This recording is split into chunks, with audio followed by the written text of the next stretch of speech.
Hola amigos, bienvenidos nuevamente a este programa de Cábala y Misticismo. Gustavo, ¿cómo estamos? Bienvenido. Hola. Eh, la idea es continuar con esta exploración del árbol de la vida. En los programas anteriores vimos dos esferas, o sefirot, como le llaman en Cábala, emanaciones divinas. Una que era la victoria y otra que era el esplendor o la gloria de la mente, ¿no? Entonces tenemos una polaridad muy interesante que es emociones, deseos, sentimientos, este fuego, esta energía motivante de la vida que está en el deseo y que nos hace movernos. Y por otro lado tenemos el pensamiento, la lógica, el análisis, el intelecto, el lenguaje, que es como más frío, ¿no? O sea, le falta la emoción. Entonces tenemos como una gran balanza, una polarización, ¿no? Y podríamos decir que son las estructuras básicas que podemos reconocer de nuestra psique. En ocasiones nos damos cuenta de nuestras emociones y en ocasiones nos damos cuenta de nuestro proceso pensante, ¿no? De cómo es que hablamos, ¿no? Sin embargo, la esfera que vamos a explorar ahora es la que reconcilia esas dos, que es la número 9, que es la esfera en hebreo es Yesod, que quiere decir el fundamento, los cimientos, la base. Y es una esfera que está muy enfocada a un proceso creativo, a la energía vital que trae a manifestación las formas vivientes tal y como las conocemos, ¿no? Entonces, Yeshod, como la novena esfera, nos habla de la culminación de un proceso. Ya empezamos en la 1 y ya se nos acaban los numerales, llegamos al 9, o sea, ahí es donde acaba algo, ¿no? Y estamos en la frontera de donde acaba algo, pero inmediatamente inicia algo nuevo, ¿no? O sea, del 9, la lógica es que sigue el 10, pero el 10 se simplifica en un 1, o sea, en numerología si sumamos los dígitos de un número nos da una reducción, en este caso 10 es 1 más 0 igual a 1. Quiere decir que después del 9, después de una transición de todo un proceso creativo, empieza un nuevo plano, ¿no? Lo vamos a ver en el siguiente, que es la esfera número 10 de Malhut. Pero bueno, nos vamos a concentrar en la 9 actualmente. Gracias, Jorge. Bueno, a mí me dejaste el otro programa pensando y quisiera yo hacer un pequeño paréntesis. No sé, en este transcurso de los programas que nos estás compartiendo, quisiera preguntarte si la gente que ya empezó a trabajar esto, a verlo, o que hizo su meditación, podría empezar a ver cambios prácticos, sentirse más alegre, más rara, más... ¿Ya crees que...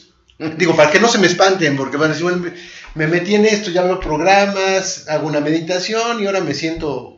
Bueno, toda búsqueda siempre implica movernos de un estado a otro estado, ¿no? En otras palabras, hablábamos de que estamos haciendo un viaje, ¿no? Y un viaje es movimiento, el movimiento es cambio. Entonces, necesariamente hay cambios. A lo mejor todavía no son tan significativos, pero a lo mejor nos caen 20, como decimos, ¿no? O sea, una nueva idea ya es un cambio. O sea, nosotros atesoramos estas como construcciones mentales, les llamamos creencias, como las respuestas a la vida, ¿no? Y cuando esas creencias empiezan a abrirse un poquito y empezamos a ver las cosas desde otra perspectiva, o sea, nos damos la oportunidad de ver las cosas desde otra perspectiva, entonces se dan cambios de manera natural, ¿no? En cualquier estudio o en cualquier, podríamos decir, disciplina de crecimiento, tenemos que tener una actitud de apertura, una actitud de permitir escuchar al otro. No quiere decir de que lo vamos a aceptar todo como viene, y lo hemos mencionado en ocasiones en esta serie de programas. No me crean, o sea, analícenlo, piénsenlo, sométanlo a la prueba cotidiana, a la lógica, a su razón, contrástenlo con sus propias creencias y saquen sus conclusiones. A final de cuentas, esta es una senda de liberación. No estamos buscando que ustedes crean algo, pero si algunas ideas aportan algo nuevo que les permitan generar cambios positivos en su vida, pues es fabuloso, ¿no? Entonces, en ocasiones los cambios son muy sutiles y ni nos damos cuenta. A veces nos reportan que cambiamos. En ocasiones, oye, pero pues si tú eras así, ¿qué te pasa ahora? ¿Por qué no haces las cosas de esta manera? ay, pues si no me lo dices no me hubiera dado cuenta, pero ya cambié, estoy haciendo las cosas de manera diferente, ¿no? Entonces también hay que escuchar qué nos dicen los demás, ¿no? Entonces sí hay como, tu pregunta es como muy pertinente, porque en este viaje hay una advertencia, nos movemos, los paisajes cambian, las situaciones cambian, nosotros cambiamos, o sea, va viendo ese movimiento, ¿no? A final de cuentas, la cábala lo que busca es un cambio de conciencia, una posibilidad de leer la realidad de una manera iluminada, leer la realidad desde una perspectiva espiritual, pero no desasociada de lo material, sino entendiendo lo material como también un aspecto de lo espiritual.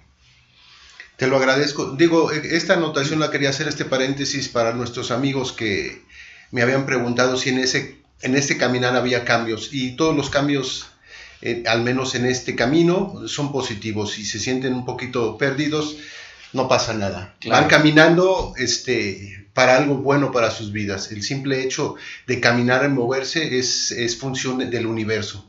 Efectivamente, a veces los cambios se sienten dolorosos o difíciles porque se viven como una pérdida de cuestiones, ideas, pensamientos a los que estábamos aferrados, a los que era nuestro soporte, era nuestro sustento, y de pronto nos damos cuenta que vivíamos una ilusión y esa ruptura genera una fricción interior que le llamamos dolor. Entonces, cuando no fluimos con el movimiento y el cambio, esa fricción nos reporta dolor y es algo natural. Entonces, si hay un dolor en ustedes, quiere decir que hay una necesidad de cambio, es que algo no está bien. Entonces el dolor, lo habíamos dicho en alguna otra ocasión, también es una buena señal aún cuando lo estamos viviendo, porque nos está indicando que hay que movernos, ¿no?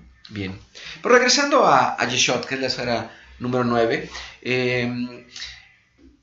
tiene que ver con el secreto creativo de los seres humanos, tiene que ver con la imagen y semejanza de la que bíblicamente se nos dice que tenemos nuestro origen. O sea, se nos dice que nosotros surgimos o fuimos creados a imagen y semejanza de Dios.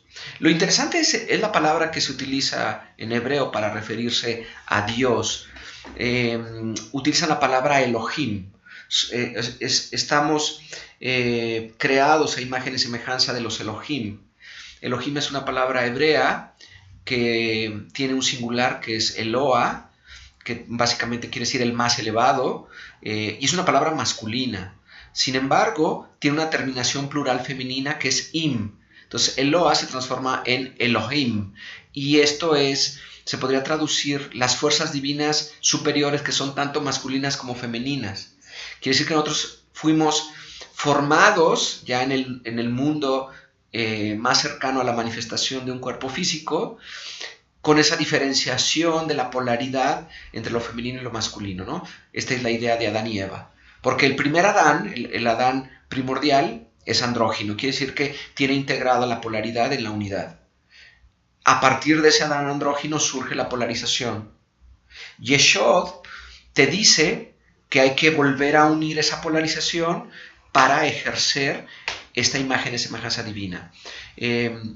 En un aspecto muy, muy importante para los seres humanos, en Yeshod entonces se encuentra el poder de procrear y preservar nuestra especie a partir del acto sexual, a partir de la unión de la polaridad. Y esto es algo muy, muy poderoso.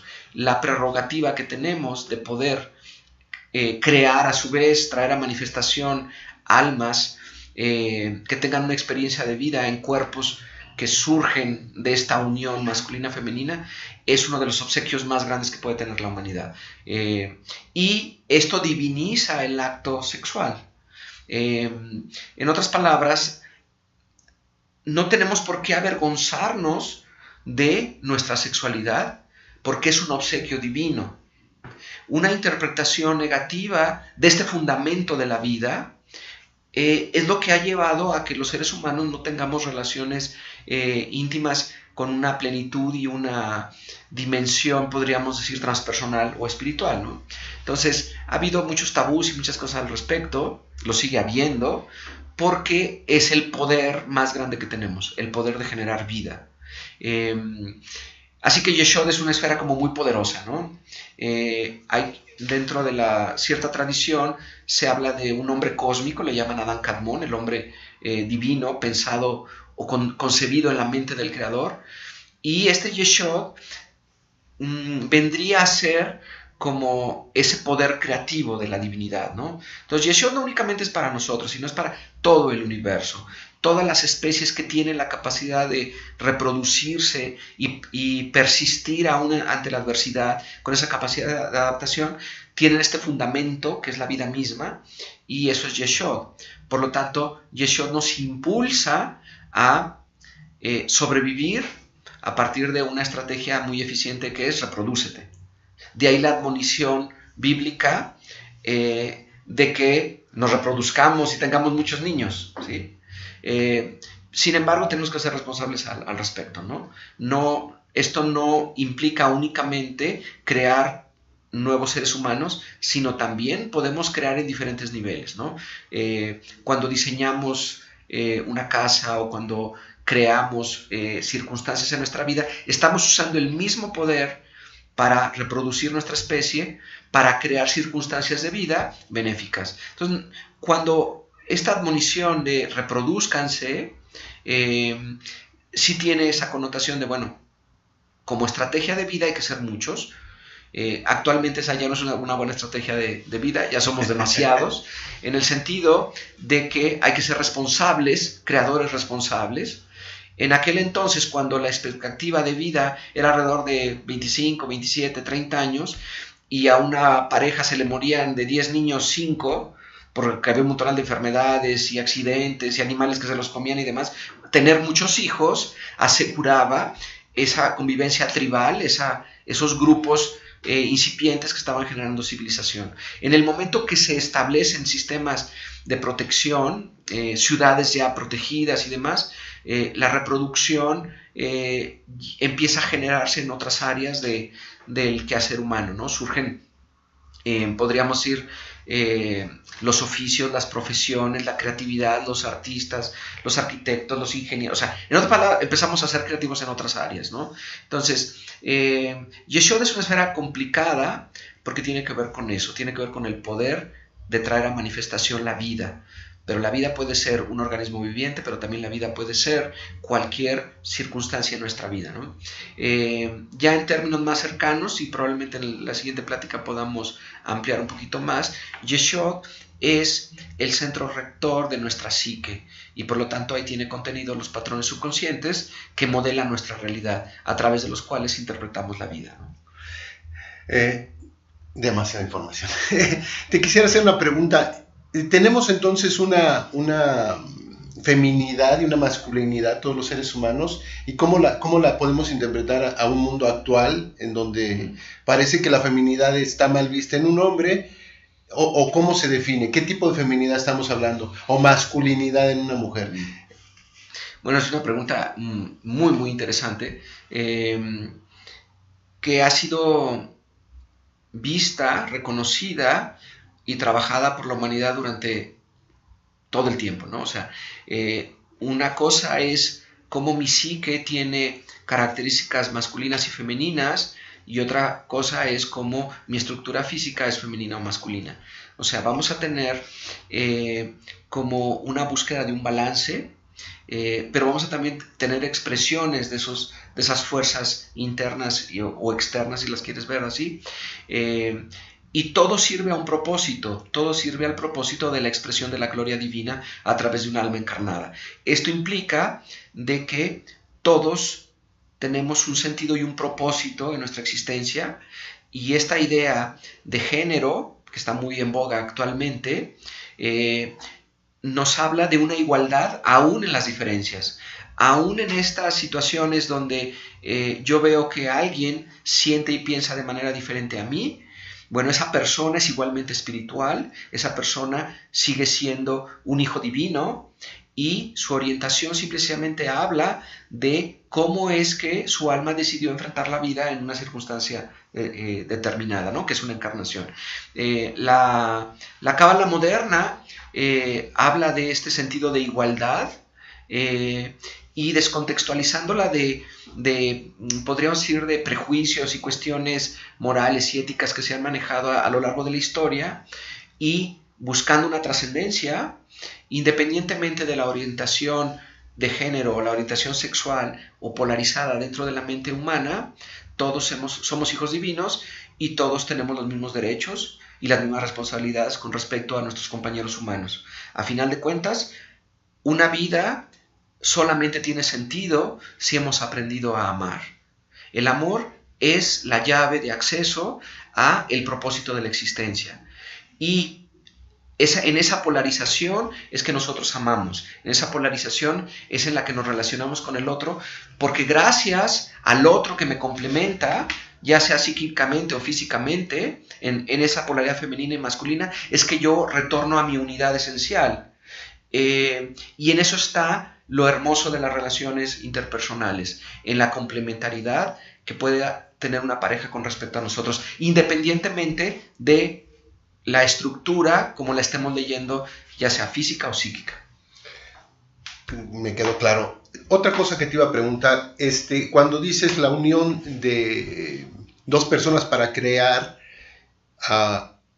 estamos hablando de una vasija, realmente el ser humano, el hombre y la mujer, crean una vasija para recibir un alma, ellos nada más otorgan la vasija, es decir, cuando nace un bebé, ellos pusieron la vasija, el alma viene, ¿no? Ellos no intervienen en esa parte más que en poner una vasija. Wow, esto da para muchos programas, pero bueno, en términos generales, gracias a la unión de las fuerzas femeninas y masculinas, se generan las posibilidades de incorporar un alma en un cuerpo. En otras palabras, la vasija corpórea, que es lo que conocemos como la herencia genética que se transmite en un cuerpo, es proporcionada por lo masculino y lo femenino, ¿no? En otras palabras, el óvulo y el esperma generan una vasija, como tú le llamas, un cli, donde va a poder encarnar un alma, ¿no? Sin embargo, esta alma es atraída hacia esa vasija dependiendo del propósito de esa misma alma, ¿no? En otras palabras, ya la misma constitución genética de los padres está llamando a un alma específica que busca manifestar podríamos decir, una serie de experiencias que hagan crecer y evolucionar a la humanidad como una totalidad. Yo creo que podremos explorarlo esto en un programa posterior, porque ya se nos fue el tiempo y da para mucho, ¿no? Sobre todo, realmente nosotros elegimos dónde nacer, con quién nacer, porque por ahí se dice que, bueno, pues un alma elige dónde quiere nacer, o realmente son fuerzas que nos llevan a manifestar, que nos jalan a la manifestación. O sea, ¿cómo funciona ese proceso? Y qué pueden hacer los padres en un momento dado para poder concebir un hijo, ¿verdad? Que eso es muy, muy importante, ¿no? Y bueno, pues esas son dudas y preguntas para otra ocasión. Yo creo que vamos a hablar un poquito más de Yeshod en el próximo programa, y ya entraremos también en la última esfera. Pues se les agradece muchísimo, Gus. Da para mucho, yo sé que esto es complicado, pero vamos poco a poquito. Gracias. Hasta luego. Hasta luego.